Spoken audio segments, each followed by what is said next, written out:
absolutely proud. Yeah. He would be absolutely proud. As a student, as one of his students, I am proud to be in your presence, Dr. Dudley.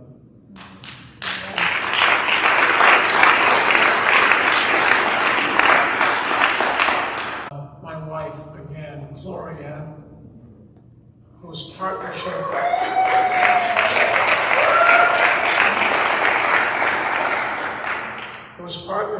over these last 47 years has been a tremendous gift to me and to our family, to our sons.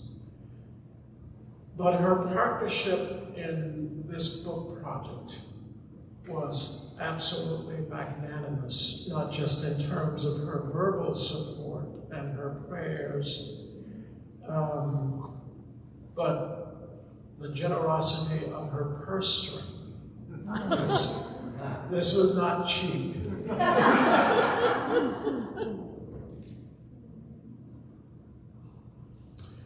The cancer of white supremacy is as deep as it is dangerous.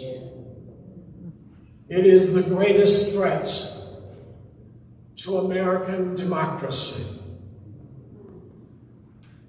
This is the most urgent takeaway from the insurrection of January 6th, 2021. Those of us who love this nation, who love the idea of America and what America represents,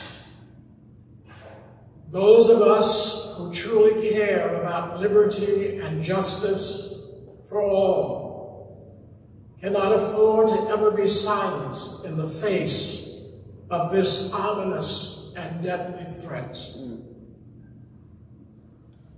I was watching America on the 6th of January, 2021, when white insurrectionists stormed the United States Capitol, carrying both the American flag and the Confederate flag.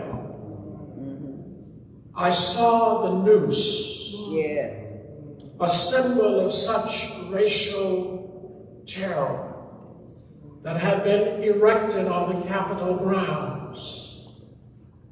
Although ostensibly intended as a threat on the life of a white man, in conjunction with the Confederate flag, the underlying message of racial intimidation was clear. I saw a number of these white insurrectionists kneeling to pray before they entered the building to vandalize property, do violence, and ultimately kill over a half dozen people. I wondered who these insurrectionists were.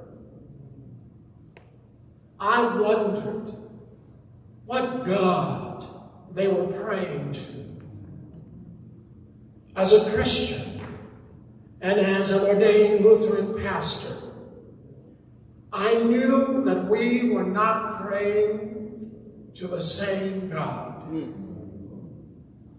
I saw these white insurrectionists break into the Capitol that day using American and Confederate flags to break down doors and shatter windows.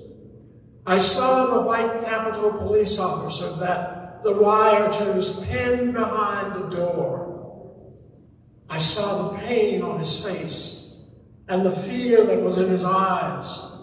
And at that moment, I knew that those who appropriate the phrase Black Lives Matter and apply it to all police by saying Blue Lives Matter, not only do so to undermine the Black Lives Matter movement, but in truth do not believe all law enforcement lives do have value.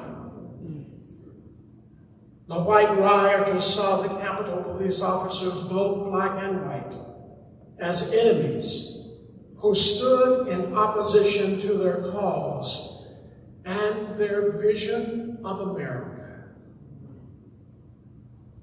This is no different than whites who were killed because they stood in solidarity with blacks who were fighting for their freedom during the civil rights movement of the 1960s. The Black Lives Matter movement clearly calls for white police officers to be held accountable for the killing of young black men and women without provocation and justification. This is what NFL player Colin Kaepernick was saying when he took a knee on the field as the national anthem was being played. Mr. Kaepernick articulated his protest clearly. Donald J. Trump would hijack the message. He took Colin Kaepernick's message, his protest of the way black people are treated by white police officers, his protest of how blacks are treated in the U.S., and made it about disrespecting the American flag. And he convinced enough white Americans to support this false narrative. Donald Trump is good at creating alternative truths. He spent 5 years pushing a lie about Barack Obama's citizenship status because he knew there were enough white people in America who were willing to buy the lie, to buy into that false narrative and embrace it as truth. On January 6th, the American flag and the Confederate flag were the same to me. They were united in displaying the wrath of white power when white power is threatened. On January 6th, neither flag made me feel comfortable as a black man living in America. I attended Mary Johnson Elementary School in Jackson, Mississippi from 1st through 6th grades. Each morning before class started, we stood to recite the Pledge of Allegiance. The pledge became words that I knew like the back of my hand. I still know these words.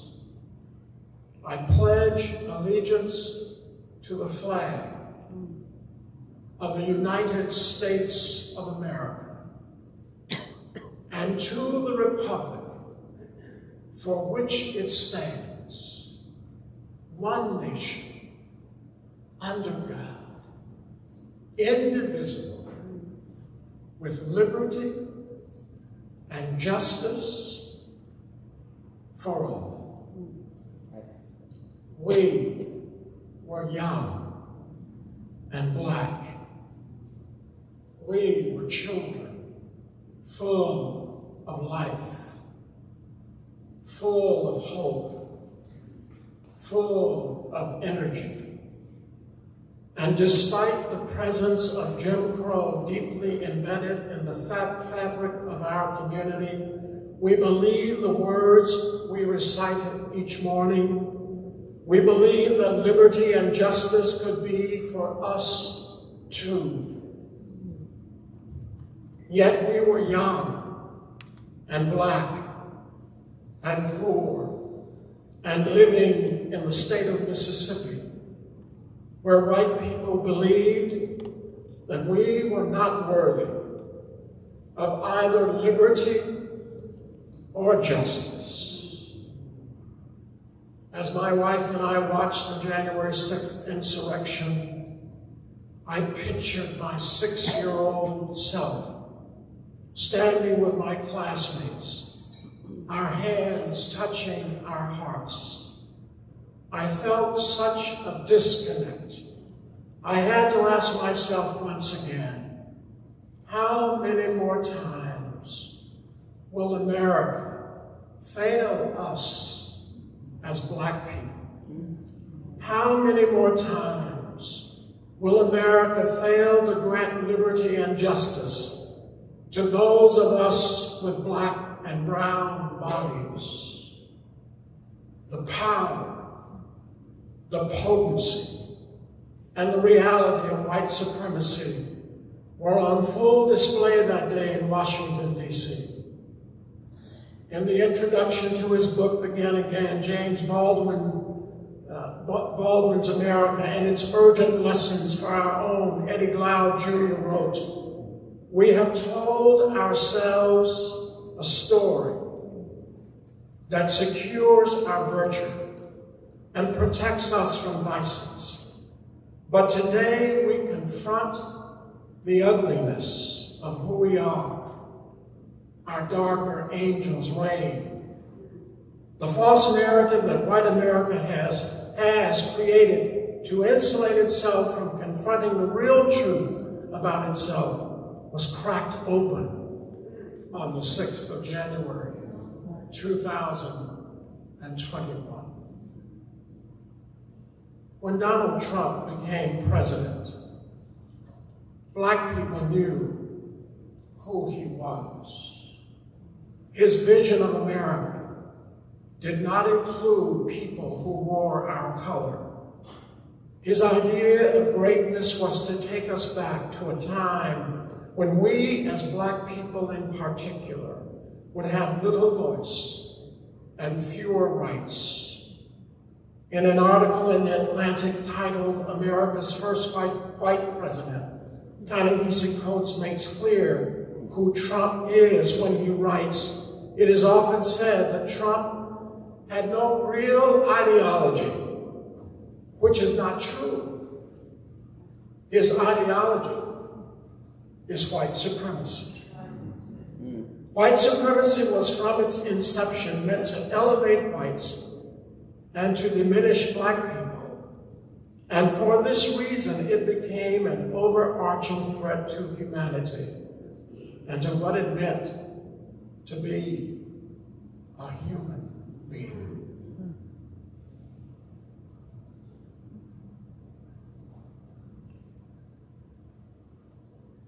Today, I am clear that to be born in America as a black person is to be born into a place where you will experience trauma. That is the result of the daily assault of racism. A racism that is fueled by white supremacy. When I was a child, I didn't know what trauma was. I didn't have a word for the anger or the pain that I felt. I had no idea that the anger that was growing on the inside of me had to do with the pain inflicted at will by white supremacist behavior and by a white supremacist culture. In his essay collection, The Souls of Black Folk, W.E.B. Du Bois introduced the concept of double consciousness. He writes, "It is a peculiar sensation, this double consciousness, this sense of always looking at oneself through someone else's eyes." I would add that this double consciousness is one of the things that contributes to black people wearing masks. It is a matter of survival when we wear masks. Wearing masks was about black people learning to survive in a white world that was dominated by white people. In his 1895 poem, "We Wear the Mask," black poet Paul Laurence Dunbar described this sentiment. "We wear the mask that grins and lies.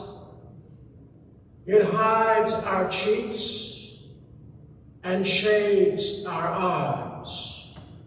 This debt we pay to human guile. With torn and bleeding hearts, we smile and mouth with myriad subtleties.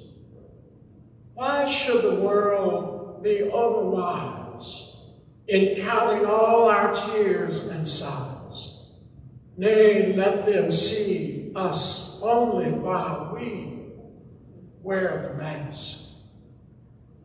We smile, but oh great Christ, our cries to thee from tortured souls arise. We sing, but oh, the clay is vile beneath our feet, and long the mile. But let the world dream otherwise. We wear the mask. I have found the metaphor of a tight-fitting shoe helpful in trying to describe the racial nightmare that has been forced upon Black people.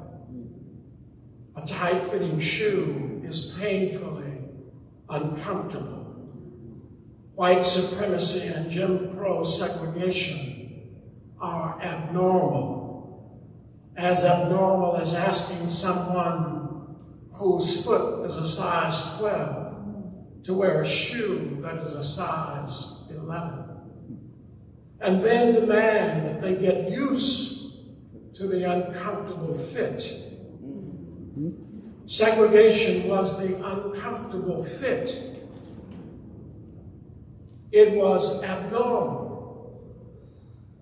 It was unnatural. It was also unjust. My first experience with the physical violence of racism took place while I was walking to spend the weekend with my father. It was a Friday evening during the summer. It had not yet grown dark. I was 7 years of age. There was a good deal of traffic flowing on Woodrow Wilson Avenue, a main thoroughfare. I had walked that route many times without any thought of ever being harmed. This particular Friday would be different. I had almost reached Holmes Avenue, the street where my father and aunt lived. All of a sudden, I saw this car speeding toward me. The 4 white men in the car were yelling from their open windows to the top of their lungs, "Nigger boy, nigger boy!" The car suddenly cut from the street up onto the sidewalk. I ran up into the yard of Mr. and Mrs. Willie Stevens, who lived on the corner of Holmes and Woodrow Wilson. The Stevenses had the nicest house in the neighborhood. It was a beautiful brick home. All of us kids thought the Stevenses were very wealthy because of their home, and also because they drove a brand new Lincoln, which they parked under their carport. Mrs. Stevens was a beautiful brown-skinned woman with a kind face. She must have seen what happened. She ran out on her side porch screaming, "Son, are you okay? Are you okay?" I did not stop to answer her. I kept running. My heart was racing. I knew the driver of that car, it intended to harm me, if not kill me. I did not stop running until I stepped onto the porch of my aunt's and into the house. I was soaked with sweat, but I said nothing of what had happened a few moments earlier to either my aunt or my father. When I went to bed that night, it took me a very long time to go to sleep. I kept hearing the ugly voices of those 4 white men. I kept thinking that my life could have ended that day. I kept seeing the ugly looks on each of their faces as they called me something that I had never been called up to that point in my life. At least not in that way. Some years later, I would read that the great Harlem Renaissance writer James Baldwin used the word nigger when discussing it in an interview on public radio in a program entitled Take This Hammer. Baldwin wrote prolifically with an undeniable truth about race, uncovering the scabs that we would rather not touch when it comes to American racism. His writings speak the truth about the white supremacy that gives life and potency to that racism. That word gained prominence not just in the South, but in the North as well.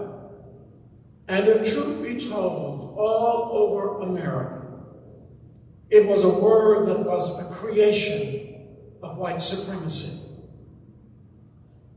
I often wonder why that word is so comfortable in the mouths of so many white people. Our youngest son, who traveled to Europe on a regular basis in his first job with a startup company, tells of eating lunch in Chicago with a company vice president from out of town who was white, and one other colleague who was also white. At some point in the conversation, the vice president began to talk about the black people that he saw on the train in Chicago. The man, for some reason, felt comfortable using the N-word when describing these black riders. Our son would call us that evening, still upset about his colleagues' use of this racial epithet.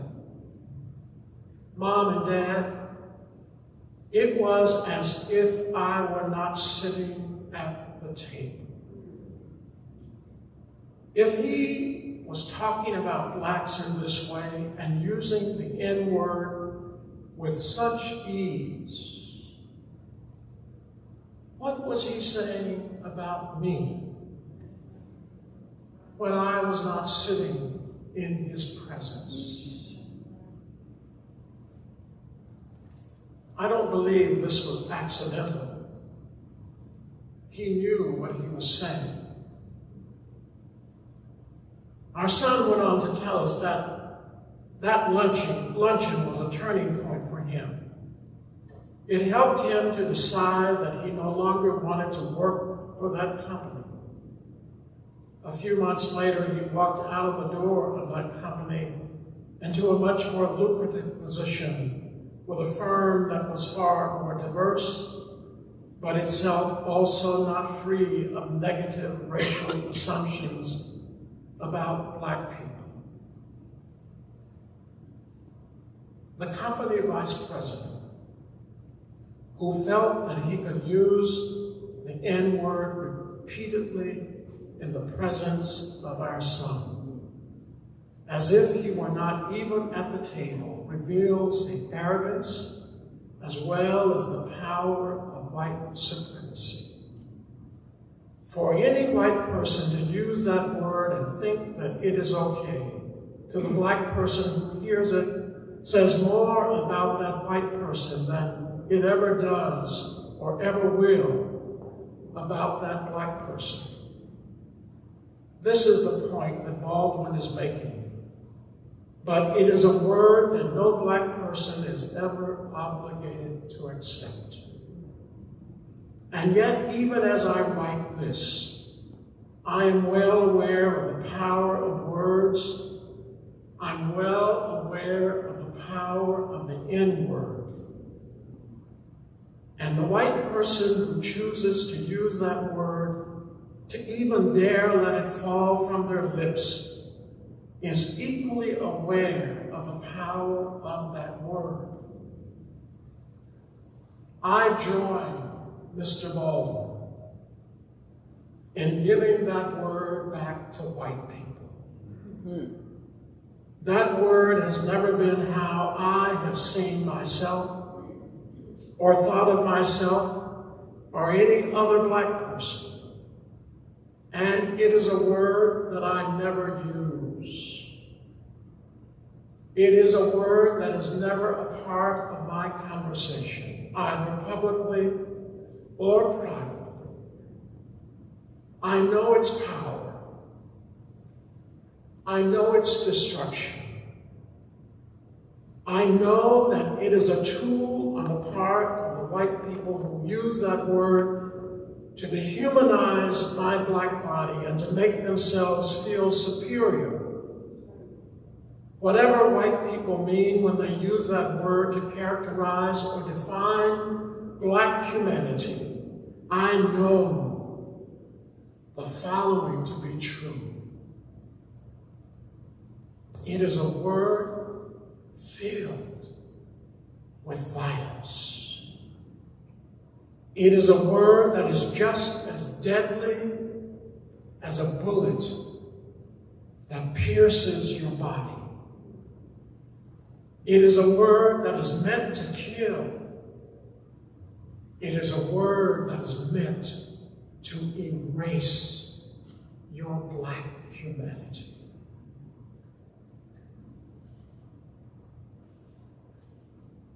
When I think of this encounter that our son had to suffer, I recall the words from part of a letter that James Baldwin wrote to his nephew, who bore his name. He writes, "You were born where you were born and faced the future that you faced because you were black and for no other reason.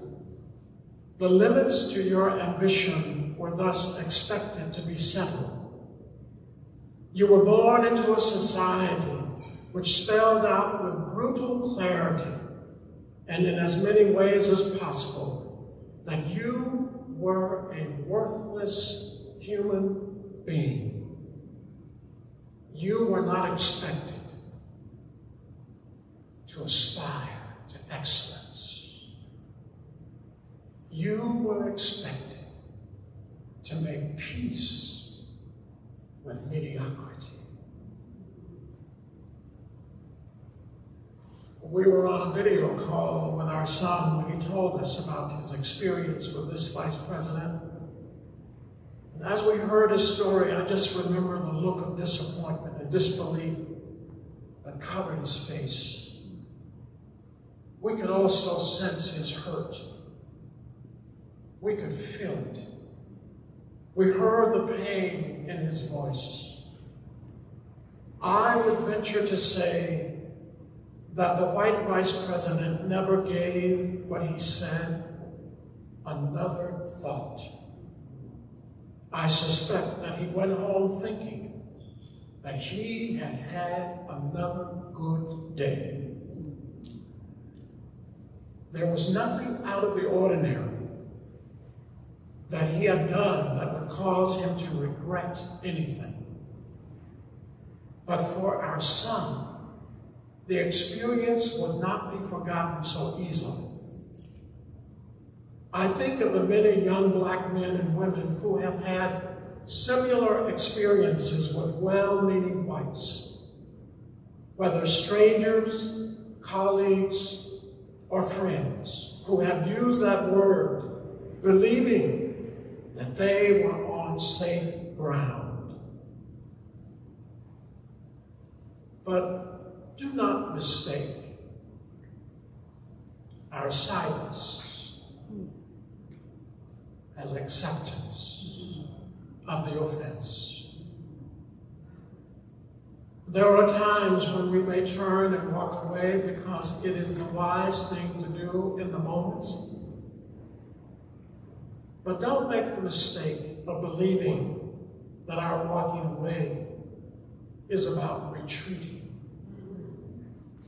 This white vice president worked with our son for 2 years. They traveled to and from Europe together on work-related projects. But this man did not know his young black colleague. The indictment in America is that whites and blacks in this country are still strangers. We live in the same nation, but our realities are different. We have been shaped by a history of racial separation in this country, which means that we really have not experienced each other as human beings. The challenge before us is to overcome the separation. The challenge is urgent. Now is the time to renounce the lies that we have told ourselves about each other. There are no superior human beings, and there are no inferior human beings. We are human beings, full stop. We've got to find a way to come to terms with this truth, or we will wake up one day and there will be nothing left of the human race.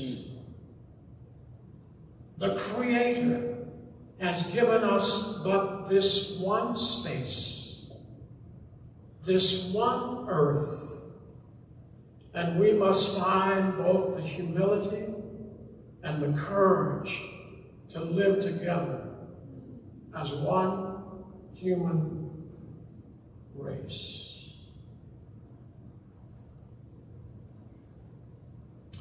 Zora Neale Hurston wrote these words: "If you are silent about your pain, then they will kill you and say that you enjoyed it." Some years ago, I attended a theological conference in Chicago. There were several prominent personalities slated to speak, one of them being the Old Testament scholar Walter Brueggemann. But there was one African-American speaker who, after he was introduced, came to the podium and after a couple of minutes looked out over this mixed racial audience and said, "My name is Aubrey Hendricks, and I am an angry black man." His words resonated with me. As Hendricks began to recount his journey as a black man in America, I knew that he was speaking my reality. I had to acknowledge my own anger. Anger is something that has been with me for a long time. When I was 8 years old, my mother decided to take me to the city zoo after shopping downtown. The bus would stop in front of the zoo on West Capitol Street, where we would get off, pay our money, and walk through the gates. I was excited to be going to the zoo for the very first time. It was a hot summer day. We walked slowly through the exhibits, and after about an hour, my mom bought us both a cone of ice cream at a nearby stand. She had a cone of vanilla, and she bought me a double cone of strawberry, which was my favorite. It was so hot, I found myself licking the ice cream really fast to keep it from dripping. I wasn't licking fast enough because much of it got on my hands and my shirt. There was a park bench close by where we decided to sit and rest. and enjoy our ice cream. Those plans would soon be disrupted by the gruff command of a white police officer. He confronted my mother, asking her if she saw the white mother with her young son waiting to sit down. We had not seen them.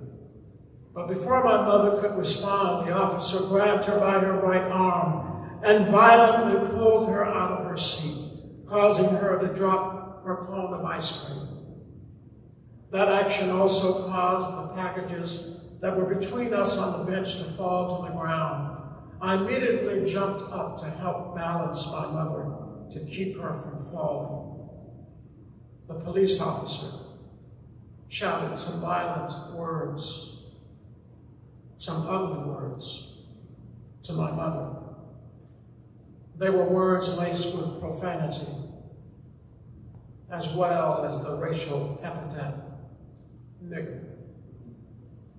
What began as an innocent surprise trip to the zoo turned quickly into an ugly nightmare. I would help my mother gather up the packages that had been knocked to the ground. Several white people were standing nearby watching. There were several black people present. No one stepped forward to help us. We proceeded to walk home. I remember looking up at my mother. I could see the hurt in her eyes and on her face. I said the only words that were spoken between the two of us as we walked in the sweltering heat. Mom, you don't ever have to bring me to the zoo again. I can see all of the animals I want on TV on National Geographic. I took my mom's free hand and we continued our journey home. I was 8 years old, and this event left an indelible impression upon me. It was something that I would never forget. Recalling this story stirred up deep emotions, even now when I thought that I had come to terms with an ugliness that happened 62 years ago. But the pain of that day is so deep. I can still see my mother's face, wet from tears. I was a child, 8 years old. It was a day that I was so excited about, and it turned into such an ugly experience. This happened on a Saturday. It was about 3 o'clock in the afternoon when we began our journey home. It took us almost an hour to get there. We were wet from sweat, and we were wet on the inside from the tears that would not stop. The next morning was Sunday, the day after this ugly act of racism. I woke up to my mother praying. She was praying and thanking God for sparing us. After praying, I could hear her in the kitchen getting breakfast ready before we would leave for church. The smell of frying bacon and ham filled the house. My mom and I sat down to the table to eat. Hot buttered biscuits with grape jelly, a small bowl of hot buttered grits with scrambled eggs, and 3 strips of bacon, and a large slice of fried ham. Yeah. The food was good. It was always good, because my mom was a great cook. But I kept thinking about what happened at the zoo. I think my mother was thinking about that too. We heard a car horn blow. It was the cab that my mother had called to take us to her church, Howard Chapel Missionary Baptist Church, which was located on the northeast side of the city.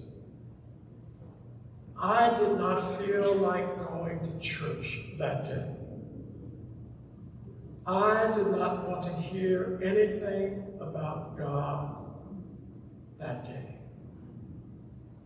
I began to develop a deep anger toward white people. No white person who saw what took place that day at the zoo dared to step in and intercede. No white person offered to even help pick up the packages that had been knocked to the ground. No white person standing around us and watching this ugliness unfold said anything or did anything to offer any comfort to my mother or to me. The white police officer was concerned about the comfort of this white mother and her young son while bringing discomfort and violence to my mother and me. We were invisible. We were invisible to them. We were discounted by them. Our humanity was discounted by them. We were dead to them.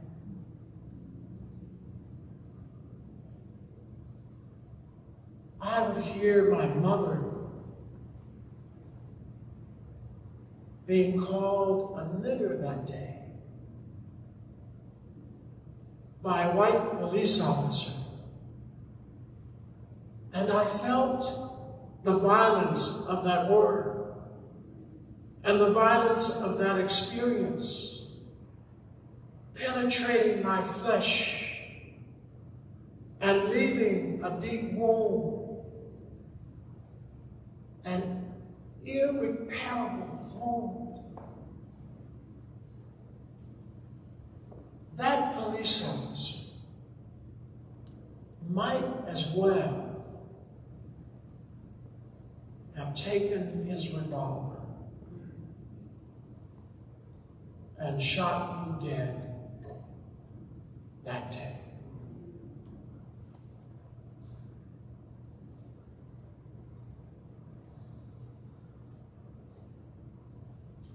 One more reading and then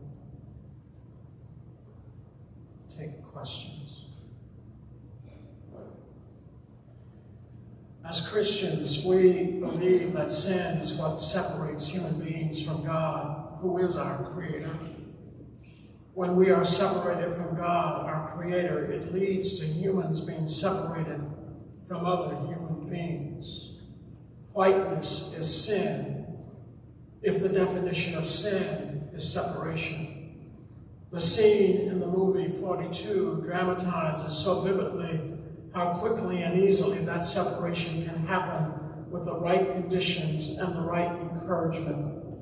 The white father in that scene was doing what felt normal to him. The whites who filled the stadium and who began to chant the ugly racial epithets without apparent shame were doing what felt normal to them as Jackie Robinson was called on the field and they began to shout, "Nigger, go home, nigger, go home, nigger, go home." And this young boy who was filled with such excitement at seeing his hero come out onto the field, looked into the eyes of his father, who was chanting with the rest of the lights in that stadium, "Nigger, go home, nigger, go home." And this 10-year-old boy looked into the eyes of his father, who was his hero, and he begins to mimic his father. "Nigger, nigger, go home." Over time, I've come to realize that in every one of the white congregations that I served, it was at a cost to me emotionally. I think this is true for every black person and for every person of color who serves in primarily white spaces, especially when there is no consciousness or awareness on the part of whites as to how whiteness works. What has been lacking in the discussion about race in this nation and in the white church is honesty. We need white honesty. We need white people to be honest about their feelings and not be concerned about offending people of color. Treading lightly is not an option. Treading lightly around the issue of race has gotten us nowhere. Treading lightly has meant that black and white people are still strangers. Pastor Ken, this little white 4-year-old girl tugging on my robe on that Sunday, asked me, "Are you Jesus?" Can whiteness in the white church today stand in the place of that 4-year-old white girl and imagine Jesus in my black body? That's the question. That's the challenge. That's the place where transformation might be a possibility if we can answer rightly. Dr. Dudley, if we can see,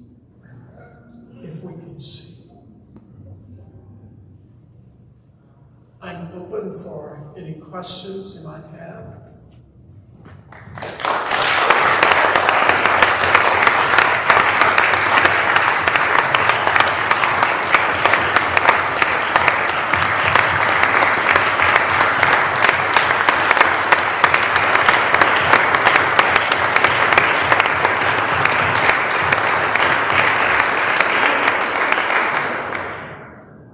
We'll go out on a limb here, and I'm normally okay with letting everyone else talk first, but my name is Keith Monroe. I'm a second-year student here at Trinity Lutheran Seminary, and I just want to thank you, Reverend Dr. Wheeler and Mrs. Wheeler, for coming here today and offering your testimony and your visibility.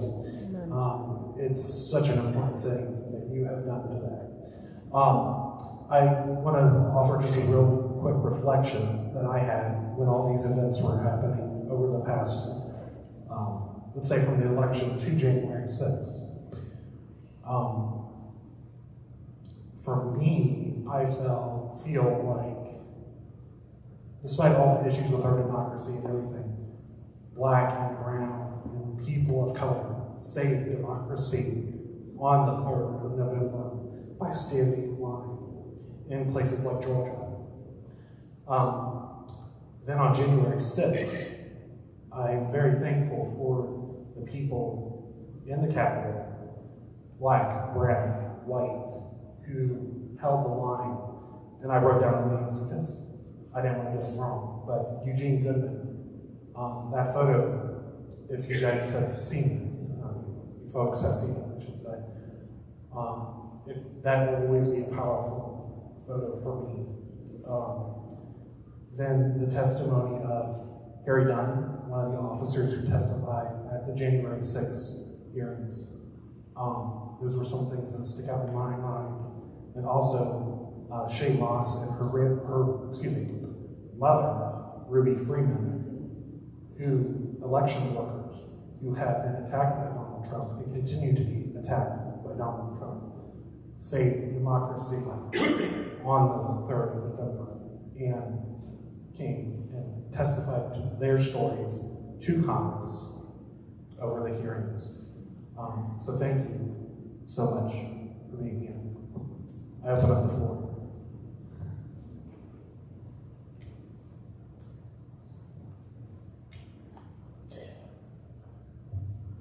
Now that I have my voice back,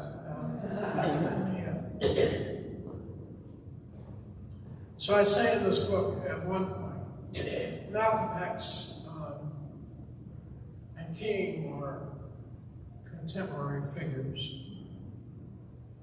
Malcolm X came out of was a follower of Elijah Muhammad, who believed that white people were devils. And Malcolm X said as much in a number of his speeches.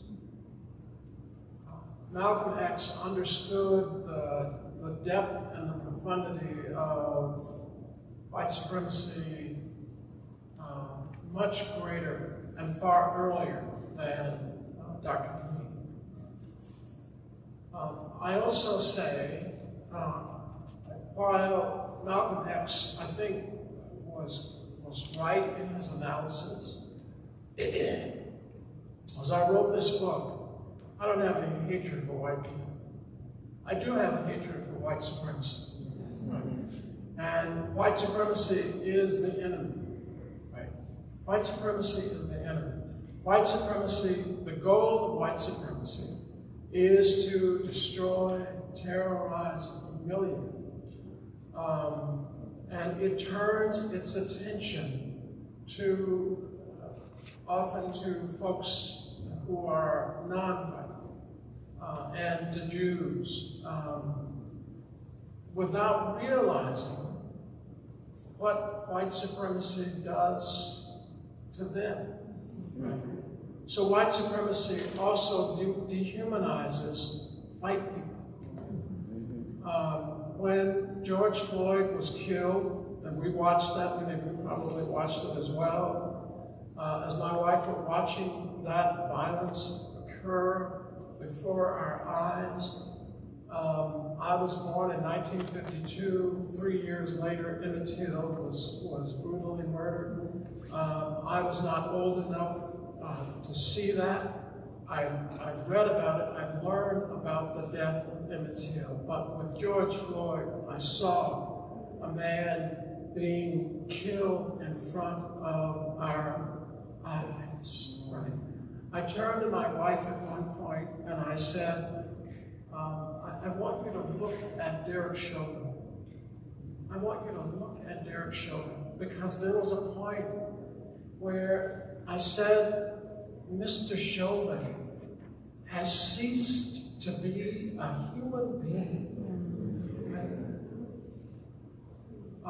without realizing that to be loyal, to white supremacy means that you are disloyal to Jesus. It means that you are disloyal to the kingdom of God. Right? And so, as you read my book, I try to address that from some biblical and theological perspective. But I don't ever want to lose sight of the evilness and the ugliness of white supremacy. It is the place where we are living right now. Right? And unfortunately, we've got folks in our own congregations who are sympathetic to Trumpism.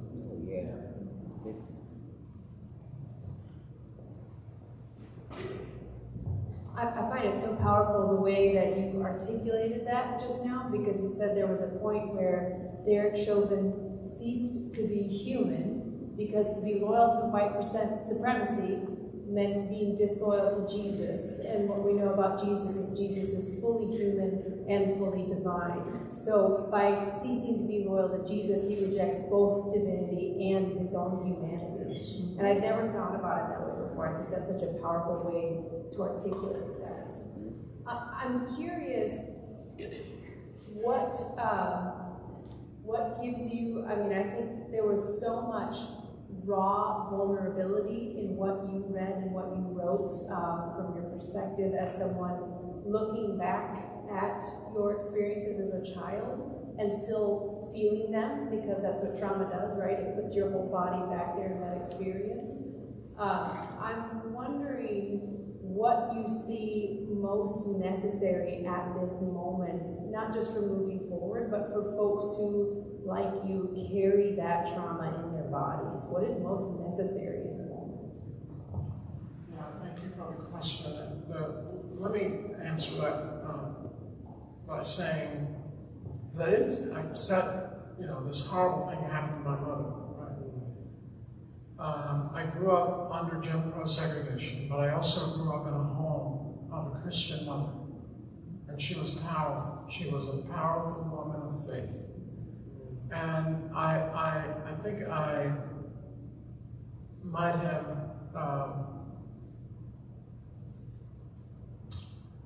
given a simplistic stroke to what that meant and to what that looked like and to what it felt like. Because every morning, when I said that my mother was praying on that Sunday, my mother prayed every day, and she was a powerful prayer. She was a prayer warrior. Every morning, we did not have an alarm clock in our home, but every morning at 5 in the morning, I heard my mother praying, and it was not just prayers that were. She was praying to this. You knew that she knew the God that she was praying to.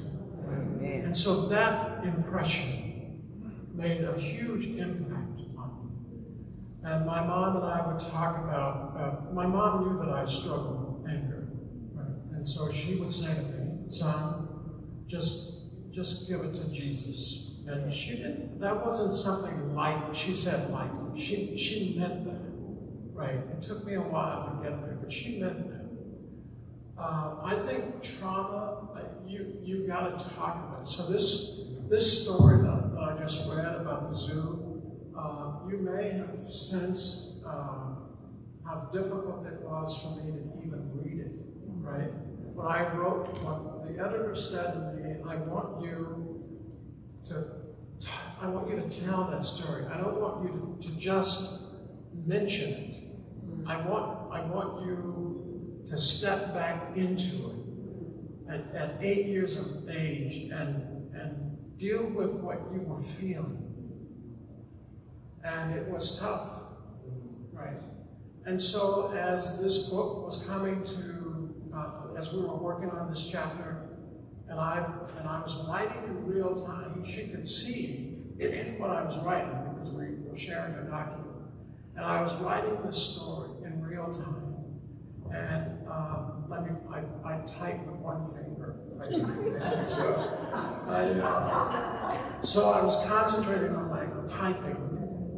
And I looked up after I was done with this story. And I looked up and Sarah, her name is Sarah, and she was in tears, right? And I was in tears. I think so what has given me freedom almost is just telling the story, right? And so now I've told the story in public 5 times, right? And the more I tell it, the easier it becomes, but it still leaves me with a lump.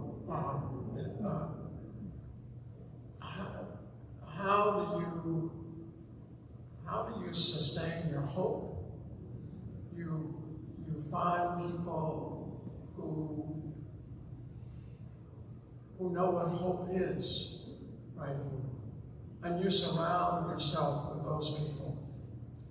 And it's their stories of faith and their stories of struggle, but also their stories of survival, right? And the stories that are beyond survival, right? How do you live your life in a nation that is hostile to your being? That's not a new question, right? Frederick Douglass had to contend with that. Sojourner Truth had to contend with that. Harriet Tubman had to contend with that. And yet these people they turned out to be brilliant examples of what democracy should look like.